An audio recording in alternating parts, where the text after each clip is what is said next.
The alarm screamed through the observation deck of Station Alpha 7 like a wounded animal. Admiral Jake Morrison rubbed his tired eyes and looked at the display screen that had woken him from another restless sleep. For 40 years he had watched the empty void where Earth used to be, and for 40 years nothing had ever happened. The void sector was dead space, poisoned by radiation and marked with warning beacons that told every ship to stay away. But now something was different. The sensors were picking up a signal from deep inside the forbidden zone, and the computer was having trouble understanding what it was seeing. Jake pressed his hand against the cold metal wall and tried to make sense of the readings. The energy signature was unlike anything in the Coalition database, and it was growing stronger by the minute. "Sir, you need to see this," called out Lieutenant Ben Clark from his station near the main console. His young face was pale and his hands shook as he pointed to the screen. "The signal is not random noise. It has a pattern, and the computer thinks it might be some kind of language." Jake walked over to Ben's station and looked at the data flowing across the monitors. The patterns were complex and mathematical, but there was something familiar about them that made his skin crawl. He had studied ancient history in school, and he remembered reading about the old human civilization that had been destroyed 3,000 years ago. The Coalition had wiped them out for being too dangerous, too violent, too unpredictable for peaceful space. "Get me Commander Lisa Parker," Jake said quietly. "Tell her it's urgent." Lisa Parker arrived on the station within 6 hours, traveling from her research post on New Centauri in a fast courier ship. She was one of the few people in Coalition space who still carried human genes in her blood, a descendant of the humans who had escaped the Great Purge and mixed with other species. Her grandmother had been pure human, and Lisa had inherited the strange human ability to understand languages that others could not. When Lisa saw the signal data, her face went white. She sat down at the computer terminal and began working with the translation programs, her fingers moving quickly across the keyboard. The other officers watched her work in silence, and Jake could see that she was becoming more nervous with each passing minute. "This is impossible," Lisa whispered after 2 hours of work. "The signal is definitely human language, but it's not any dialect from the old records. It's like they took their original languages and mixed them with something else, something more advanced." Jake leaned over her shoulder and looked at the screen. "What does it say?"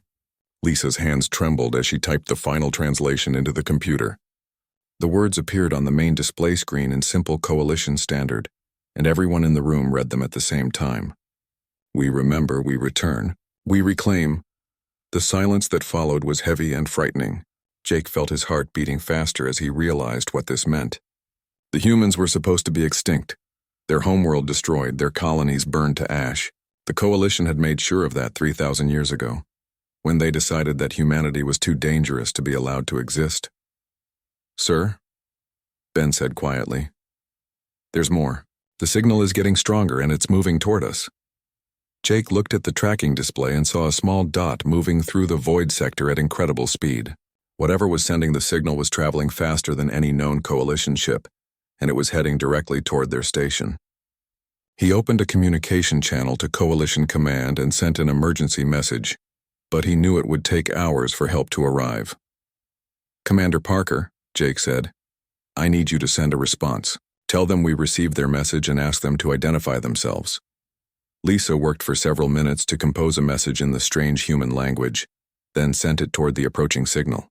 The response came back almost immediately, and when Lisa translated it, the words made everyone in the room feel cold with fear.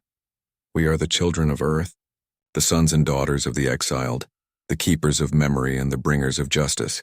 We have returned to reclaim what was stolen from us and to make the galaxy remember why it feared us." Jake ordered his crew to prepare the station's defenses, but he knew they would be useless against whatever was coming. Station Alpha 7 was a monitoring post, not a military base, and its weapons were designed to deal with pirates and smugglers, not with an unknown enemy that had mastered technologies beyond Coalition understanding. As they waited, Lisa continued to intercept and translate the incoming signals. The messages were becoming more frequent and more detailed, and they painted a picture that terrified everyone who heard them. The humans had not died when their world burned. Some of them had escaped into the dark space beyond the galaxy's edge, and they had spent 3,000 years learning, growing, and preparing for their return. "They're angry," Lisa said softly, "really angry. They know what the Coalition did to them, and they know why it was done. They're not coming back to forgive and forget. They're coming back for revenge. The dot on the tracking screen was now close enough for the station's visual sensors to get a look at it, and what they saw made no sense. The object was not a ship in any traditional sense. It looked more like a living thing made of light and metal, flowing through space with grace and purpose. It was beautiful and terrifying at the same time, and it was completely unlike anything the Coalition had ever encountered. "Sir," Ben called out, his voice breaking with fear. "It stopped moving. It's just sitting there, about 1 million kilometers away, and it's scanning us." Jake could feel the scan like pressure against his mind, as if something was looking directly into his thoughts and memories. The station's computers began behaving strangely, displaying information that had never been programmed into them, showing star charts of regions that the Coalition had never explored. Then the communication system activated on its own, and a voice spoke in perfect Coalition standard. The voice was calm and cold, with an accent that reminded Jake of the old human recordings from the archives. "Greetings, Admiral Morrison. We have been watching you watch us for many years. It is time for us to talk." The voice that came through the communication system was unlike anything Admiral Jake Morrison had ever heard. It was human, but there was something different about it, something that made the hair on his arms stand up. The speaker sounded calm and patient, like someone who had all the time in the world to explain exactly why everyone else should be afraid. "My name is Captain Alex Turner of the vessel Terra's Vengeance," the voice continued. "I represent the Terran Collective, the government of humanity in exile. We have much to discuss, Admiral Morrison, but first we must ensure that our conversation remains private." Before Jake could respond, every screen in the station went black. The lights dimmed and then brightened again, and when the displays came back online, they showed information that had never been stored in the station's computers. Star charts of unknown regions, technical specifications for technologies that did not exist, and historical records that told a very different story about the last 3,000 years. Commander Lisa Parker stared at her console in shock. "Sir, they're inside our computer systems. Not just accessing them, but rewriting them. It's like they know exactly how everything works." Jake tried to activate the emergency protocols, but nothing happened. The station's defenses were offline. The communication arrays were under external control, and even the life support systems were responding to commands that no one on the station had given. They were completely helpless, trapped inside their own technology. "Do not be afraid," Captain Turner said, and somehow his voice now came from every speaker in the station at once. "We have not come to harm you personally, Admiral Morrison. You are not responsible for the crimes we have come to address. But we need you to understand the truth about what your coalition has done, and what we intend to do about it." The main display screen flickered and showed images that made everyone in the control room feel sick. Video recordings of Coalition fleets destroying human colonies, documents signed by Coalition leaders ordering the death of every human in the galaxy, and recordings of Coalition scientists discussing how to make sure that humanity could never threaten their power again. Lisa covered her mouth with her hand as she watched footage of human children being loaded onto transport, ships that would take them to processing centers, where they would be killed. The images were clear and detailed, showing Coalition soldiers in uniforms that looked exactly like the ones worn by modern Coalition forces. "These records were taken from Coalition archives during our exile," Captain Turner explained. "Your leaders told the galaxy that humanity was dangerous, that we were warmongers who threatened galactic peace. But the truth is that we were exiled because we discovered something that your Coalition did not want known." The screen changed to show a map of the galaxy from 3,000 years ago. Instead of the 847 species that made up the modern Coalition, the map showed thousands of different civilizations scattered across every star system. Most of them were marked with red symbols that indicated extinction. "The Coalition was not formed to bring peace to the galaxy," Turner continued. "It was formed to control the galaxy.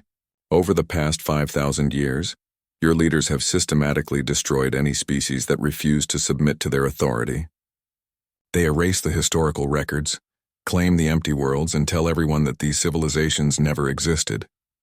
Jake felt his legs getting weak as he realized what he was hearing. The Coalition taught every child that they were the guardians of galactic peace, that they had brought order to a chaotic universe. But if what the humans were saying was true, then the coalition was responsible for genocide on a scale that was almost impossible to imagine. Humanity discovered this truth 3,000 years ago, Turner said. We found the hidden records, the secret facilities where your leaders stored the evidence of their crimes. We tried to bring this information to the galactic community, to expose what was being done in the name of peace. The coalition's response was to brand us as terrorists and order our complete destruction. The images on the screen showed human diplomats trying to address the Coalition Council, presenting evidence of the systematic genocide. The coalition representatives looked bored and annoyed, as if they were being asked to listen to complaints about bad weather. Then the screen showed those same diplomats being arrested and executed, their ships destroyed, their homeworlds bombed from orbit. But some of us escaped, Turner continued, and his voice became harder, more determined. We fled to the dark space beyond the galactic rim, to regions where your coalition feared to follow. We spent 3,000 years learning, growing, and preparing for this day. We allied ourselves with species from other galaxies, beings who had also suffered under similar regimes. We developed technologies that make your most advanced weapons look like children's toys. Security Chief Ben Clark was frantically trying to re-establish control over the station's systems, but every command he entered was immediately countered by the human ship. It was as if the humans had written the station's operating software themselves, and had simply been waiting for the right moment to take control. How are they doing this? Ben whispered to Lisa. Our systems are supposed to be completely secure. Lisa looked at the data flowing across her screen and felt a chill run down her spine. Ben, look at this code. The mathematical principles that our quantum computers are based on, the algorithms that run our defense networks, even the basic programming languages we use. They all contain elements that match the old human technical databases. The realization hit Jake like a physical blow. They didn't hack our systems, he said quietly. They built backdoors into the fundamental technologies that we've been using for thousands of years. The coalition has been running on human-designed technology this entire time, and the humans just activated their master keys. Captain Turner seemed to hear their conversation, because he chuckled softly before speaking again. Very good, Admiral Morrison. You are beginning to understand. Humanity gave the galaxy many gifts during our time as coalition members. We shared our knowledge freely, hoping to build a better future for all species. We never imagined that our own technology would be used to hunt us down and destroy us. The screen now showed technical specifications for coalition military hardware, and Jake could see that every major system contained components based on human designs from thousands of years ago. The humans had not just survived their exile, they had spent 3 millennia preparing to turn the galaxy's own weapons against it. Tomorrow, Turner said, we will begin the process of reclaiming what was stolen from us. Every world that was once human will be returned to human control. Every species that participated in our genocide will be held accountable for their crimes. And every coalition leader who gave the orders for our destruction will face justice. The communication channel closed, leaving the station in absolute silence. The emergency meeting of the Coalition High Council was unlike any gathering in the organization's 3,000-year history. Representatives from 847 species filled the massive chamber on the capital world of Nexus Prime, their voices creating a symphony of fear and confusion that echoed off the crystal walls. High Chancellor Vextar of the Zephyrian Empire stood at the center podium, his forearms gesturing wildly as he tried to maintain order. The reports coming in from across the galaxy are impossible to ignore, Vextar announced, his voice amplified by the chamber's sound system. Human vessels have appeared in over 200 star systems simultaneously, and our military forces are completely unable to respond to their presence. General Paul Hayes, the Coalition's supreme military commander, stepped forward to address the council. His weathered face showed the strain of the past 48 hours, during which every military installation under his command had reported the same disturbing news. The humans were everywhere, and they were demonstrating capabilities that made Coalition technology look primitive. The enemy fleet consists of vessels that our sensors can barely detect, Hayes reported. They appear to be constructed from some kind of crystallized energy that can shift between solid matter and pure light. Our weapons pass harmlessly through them when they choose to become intangible, but they can become solid again instantly to interact with our ships and stations. Ambassador Tony Rodriguez from the Diplomatic Corps, stood up from his seat near the back of the chamber. "General Hayes, have the humans made any demands or attempted to negotiate?" Hayes shook his head grimly. "They have made one communication to Coalition Command. It was a formal declaration of intent to reclaim all former human territories, and a demand that Coalition leadership stand trial for war crimes. They gave us 30 standard days to comply." The chamber erupted in angry voices as representatives from dozens of species began shouting at once. Some demanded immediate military action, others called for diplomatic solutions, and a few suggested that the Coalition should simply abandon the disputed territories and hope the humans would be satisfied. Dr. Ryan Scott, the Coalition's chief xenoarchaeologist, had been studying the human transmissions and historical records for the past 2 days. He stood up slowly, his elderly frame shaking with exhaustion and fear. "Council members, I have discovered something that you all need to hear. The humans are not just technologically superior to us. They have become something that we cannot understand or fight using conventional methods." The chamber fell silent as Dr. Scott activated a holographic display that showed the data his team had gathered. The human vessels exist in multiple dimensions simultaneously. They can observe and interact with our reality, while remaining partially outside of it. This means they can see every move we make while staying invisible to our sensors when they choose to. Vextar's tail twitched nervously as he studied the display. "Doctor, are you saying that these humans have mastered dimensional travel?" "More than that," Scott replied. "They have learned to exist in parallel realities at the same time. When our ships fire at them, the weapons are hitting empty space because the humans have shifted their physical presence into a dimension where our attacks cannot reach them, but they can strike back at us from any dimension they choose." The implications of this revelation sent waves of panic through the assembled representatives. If the humans could exist outside normal space-time, then every Coalition military strategy was useless. There was no way to defend against an enemy that could attack from dimensions that Coalition science could not even detect. Intelligence analyst Kate Williams, who had been monitoring human communications, stood up to address the council. "The humans have also demonstrated the ability to manipulate time itself. Our chronometer stations have recorded temporal distortions around every human vessel, suggesting that they can slow down or speed up time in localized areas." "What does that mean in practical terms?" asked Representative Corks of the Mantari Federation. Kate's voice was barely above a whisper as she answered. "It means they can experience hours or days while only seconds pass for us. They can plan, react, and execute complex strategies while we are still trying to understand what is happening. They are fighting a war in fast forward, while we are stuck in slow motion." The chamber fell into stunned silence as the full scope of humanity's advantages became clear. The Coalition military was not just outgunned. They were fighting an enemy that operated according to completely different laws of physics. General Hayes cleared his throat and spoke again. "There is more. The humans have begun broadcasting messages to individual Coalition worlds, bypassing our communication networks entirely. They are speaking directly to the populations of member species, telling them about the Coalition's hidden history." Representative Zara of the Aquarian Collective stood up, her aquatic suit bubbling with agitation. "What kind of messages?" "Historical records," Hayes replied. "Video footage, documents, and testimony from survivors of species that the Coalition destroyed over the past 5,000 years. The humans have somehow preserved evidence of every genocide, every cover-up, every lie that Coalition leadership has told." The chamber erupted in chaos again as representatives began arguing about the authenticity of the human claims. Some insisted that the records must be fabricated, while others admitted that they had always suspected that their people's version of galactic history was incomplete.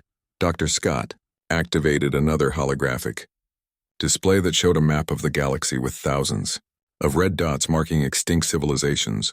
"The humans have provided coordinates for mass graves on over 3,000 worlds. They know exactly where the Coalition buried the evidence of their crimes, and they are inviting independent investigators to verify their claims." Vextar slammed his ceremonial staff against the podium, trying to restore order. "The authenticity of these claims is irrelevant. What matters is that the humans are using this information to turn our member species against us. We are receiving reports of rebellions and uprisings on dozens of worlds." Captain Lisa Parker, who had been transported to Nexus Prime to serve as an advisor on human psychology, stood up from her position near the military section. "High Chancellor, with respect, the authenticity of these claims is the only thing that matters. If the humans are telling the truth about the Coalition's past, then we are not dealing with invaders. We are dealing with survivors seeking justice." The chamber fell silent again as Lisa's words sank in. If the human claims were true, then the Coalition was not the victim in this conflict. They were the criminals, and the humans were the police who had finally come to arrest them. "The humans have given us 30 days, Beckstar said finally. "What do you recommend we do?" General Hayes straightened his uniform and looked directly at the High Chancellor. "Sir, I recommend surrender. We cannot fight an enemy that exists outside of space and time, and we cannot win a war against people who have evidence of our crimes. The only question is whether we surrender with dignity or wait for them to destroy us." The chamber filled with the sound of 847 species contemplating the end of their civilization. The first world to fall was Corridon Prime, home to the Corridani species that had been among the most enthusiastic supporters of humanity's destruction 3,000 years ago. Colonel Matt Davis watched from his command bunker as the human ship appeared in orbit without warning, its crystalline hull shimmering like a soap bubble against the black of space. He had prepared every defense the Coalition military could provide, but within minutes of the ship's arrival, every weapon system on the planet simply stopped working. "Sir, all missile batteries are offline," reported Sergeant Amy Foster from her control station. "The targeting computers are active, but they refuse to lock onto the human vessel. It's like the systems have been programmed to ignore the target." Matt slammed his fist against the metal desk and cursed under his breath. For 20 years he had served the Coalition military with distinction, fighting pirates and rebels across the Outer Rim territories. But this was different from any enemy he had ever faced. The humans were not attacking in any conventional sense. They were simply demonstrating that the Coalition's weapons were useless against them. The communication system activated without anyone touching the controls, and a woman's voice filled the bunker with calm authority. "Colonel Davis, this is Dr. Sarah Thompson of the Terran Collective. I am here to present evidence of war crimes committed by the government of Corridon Prime. Please gather your planetary leadership in the main government building. You have 1 hour." Matt tried to respond, but the communication channel closed before he could speak. He looked around the bunker at his soldiers, seeing the fear and confusion in their eyes. These were experienced fighters who had faced death many times, but they had never encountered an enemy that could control their own equipment better than they could. "Colonel," Amy said quietly, "what do we do?" Matt considered his options for a long moment. He could order his troops to resist using small arms and ground vehicles. But what was the point of fighting an enemy that could manipulate time and exist in multiple dimensions simultaneously? The smart thing to do was to follow orders and hope that the humans were more reasonable than their reputation suggested. 1 hour later, Matt stood in the Corridon government building with President Zoktar and the other planetary leaders. The building's main assembly hall had been designed to hold thousands of people, but today it felt empty and cold with only a few dozen officials waiting nervously for whatever was about to happen. The air in the center of the hall began to shimmer, and suddenly a human woman appeared as if she had always been standing there. She was tall and elegant, with silver hair and eyes that seemed to look right through everyone in the room. Behind her, the air continued to shimmer as holographic displays materialized, showing documents, video recordings, and photographs. "My name is Dr. Sarah Thompson," the woman said, her voice carrying easily through the large hall without any amplification. "I am here representing the families of 2.3 million humans who were murdered by Corridani forces during the systematic extermination of humanity 3,000 years ago." President Zoktar stepped forward, his forearms spread in a gesture of peaceful intent. "Dr. Thompson, I assure you that the current government of Corridon Prime had nothing to do with events that happened so long ago. We are a peaceful people who have lived in harmony with the Coalition for centuries." Sarah smiled, but there was no warmth in her expression.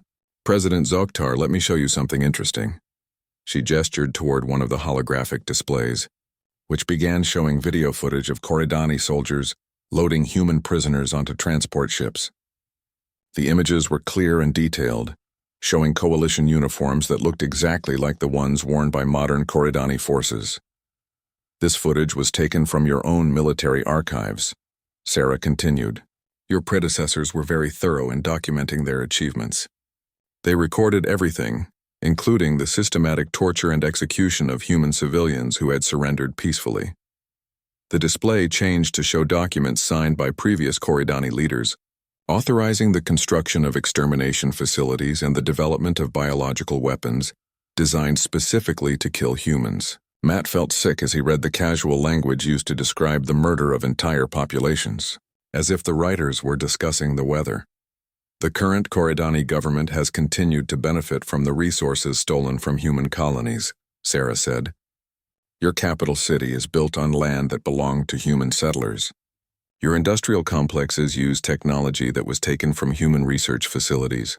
Your people have lived in prosperity for 3,000 years using wealth that was purchased with human blood.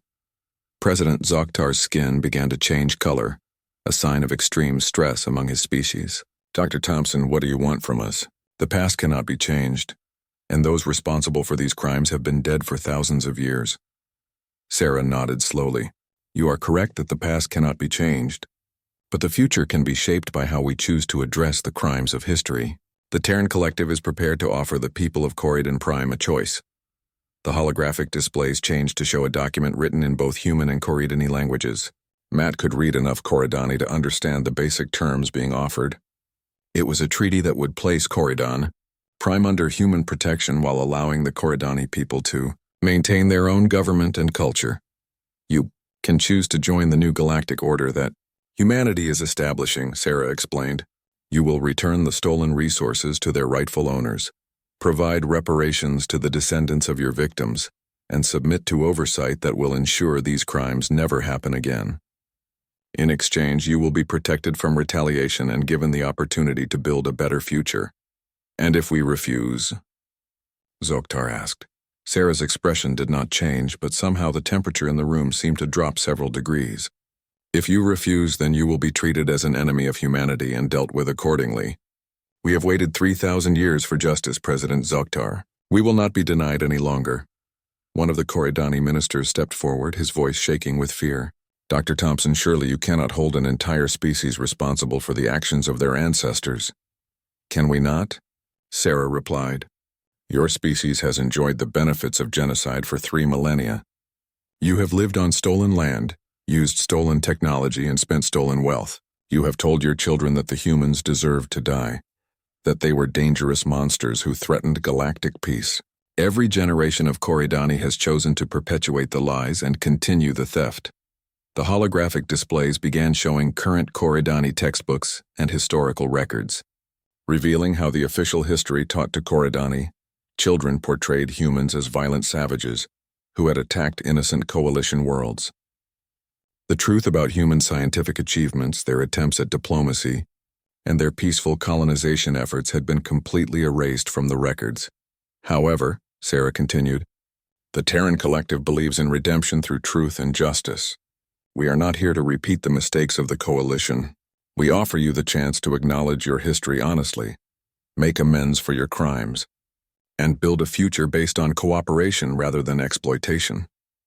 President Zoktar looked around the room at his advisors and ministers, seeing the same fear and uncertainty in their faces that he felt in his own heart. The choice being offered was not really a choice at all, but it was more mercy than the Coalition had ever shown to its victims. We will need time to consider your proposal, Zoktar said finally. Sarah shook her head. You have had 3,000 years to consider it, President Zoktar. The time for consideration is over. Choose now.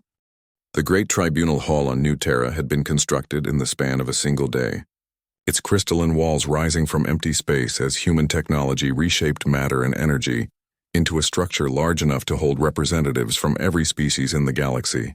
President Helen Davis stood at the center of the hall, watching as the final coalition leaders were brought before the court that would decide the fate of their civilization. High Chancellor Vextar walked slowly toward the defendant's platform, his forearms shackled with restraints made from the same energy crystal technology that powered the human ships. Behind him came General Paul Hayes, Ambassador Tony Rodriguez, and dozens of other coalition officials who had chosen to resist rather than surrender when their 30 days had expired. The judge's bench was unlike anything the galaxy had ever seen. 12 figures sat in chairs carved from living light, but only 6 of them were human. The other 6 were beings that should not have existed, representatives of species that the Coalition had supposedly wiped out millennia ago. Their forms flickered between solid matter and pure energy, preserved in the human memory banks and given new life through technologies that made resurrection possible. Captain Alex Turner stepped forward to address the assembly. His uniform was simple and practical, without the elaborate decorations that Coalition officers favored, but his presence filled the enormous hall with quiet authority. We are gathered here today to render judgment on 3,000 years of systematic genocide, slavery, and theft. The defendants before us represent the final remnants of a system that murdered billions of innocent beings in the name of peace, Dr. Sarah. Thompson activated a holographic display that filled the air above the hall with images and data from across the galaxy. Star charts showed the locations of mass graves on thousands of worlds. Documents revealed the planning and execution of countless genocides, and video recordings captured the final moments of civilizations that had been erased from history. The evidence speaks for itself, Sarah said, her voice carrying to every corner of the vast hall. For 5,000 years, the Coalition systematically destroyed any species that refused to submit to their authority. They perfected the art of genocide, developing biological weapons, orbital bombardment techniques, and psychological warfare methods designed to break the will of entire populations. Judge Kethra of the extinct Moranian species leaned forward from her chair of living light. Her people had been destroyed 4,000 years ago, their world stripped of resources and their children sold as slaves to Coalition worlds. High Chancellor Vextar, you stand accused of crimes against sapient life on a galactic scale. How do you answer these charges? Vextar raised his head with what remained of his dignity. I answer that I have served the galaxy faithfully for 60 years, maintaining peace and order among hundreds of species that would otherwise tear each other apart. The Coalition brought stability to a chaotic universe, Judge. Mordan of the Vanished Ethereal Collective gestured to the holographic displays showing footage of Coalition forces destroying his people's crystal cities. You call this stability, Chancellor? You call the murder of children and the enslavement of survivors an act of peace? The universe is not a kind place, Vextar replied. Sometimes difficult decisions must be made to preserve the greater good. The species that were eliminated were threats to galactic security, just as humanity was a threat 3,000 years ago. The hall fell silent as every being present contemplated the casual way in which the Coalition leader spoke about genocide. General Hayes stepped forward, his face pale but determined. Your Honors, I wish to change my plea to guilty and provide testimony against my former superiors. Captain Turner nodded approvingly. The court recognizes General Hayes and grants him immunity in exchange for his cooperation. Hayes took a deep breath and began to speak. The Coalition leadership has always known the truth about our history. We have detailed records of every genocide, every cover-up, every lie we told to maintain power. The military academies teach courses on population control and species elimination, calling them necessary tools of galactic management. The holographic displays changed to show training materials from Coalition military schools, including tactical manuals that explained how to conduct planetary sterilization campaigns and psychological profiles that identified which species were most likely to resist Coalition authority. We were taught that some species were simply too dangerous to be allowed to exist, Hayes continued. Humans were at the top of that list because they could not be corrupted or controlled. They asked too many questions and shared their knowledge too freely. The Coalition feared that other species would follow the human example and demand real representation in galactic government. Judge Linara of the destroyed Symbiotic Collective spoke next, her voice carrying the weight of 3 billion murdered souls. General Hayes, did the Coalition leadership ever consider peaceful solutions to these conflicts? Hayes shook his head sadly. Peaceful solutions were considered inefficient and unpredictable. It was easier to eliminate troublesome species entirely than to negotiate with them or accommodate their needs. The Coalition preferred the simplicity of absolute control. President Helen Davis stood up from her chair and walked to the center of the hall. The Terran Collective has heard enough testimony to render judgment. High Chancellor Vextar and the remaining Coalition leadership are guilty of crimes against sapient life on a scale that defies comprehension. However, we did not return to the galaxy to repeat the Coalition's mistakes. The hall buzzed with confused whispers as delegates tried to understand what the human president meant. Many had expected the humans to order mass executions or demand terrible revenge for the suffering they had endured. The punishment for these crimes will be truth, Helen continued. Every world in the galaxy will receive complete historical records of the Coalition's actions.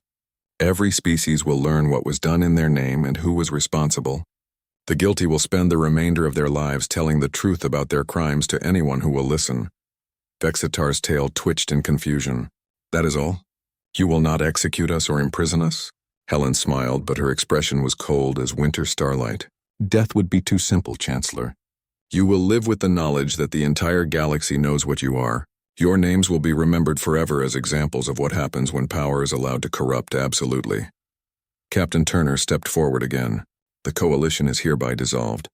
In its place, we establish the Galactic Republic, a true democracy where every species has an equal voice regardless of their size or technological development. Humanity will serve as guardians of this new order, ensuring that the powerful can never again silence the weak.